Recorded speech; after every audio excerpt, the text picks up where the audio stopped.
రైతు మాయమవుతున్నాడు.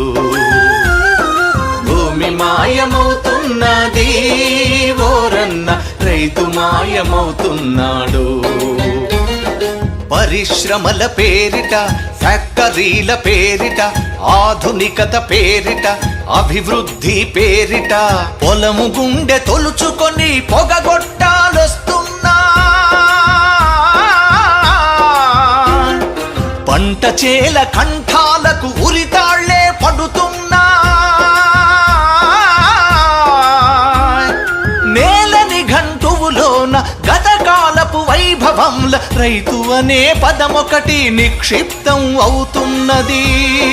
రైతు అనే పదమొకటి నిక్షిప్తం అవుతున్నది. భూమి మాయమవుతున్నది ఓరన్న, రైతు మాయమవుతున్నాడు.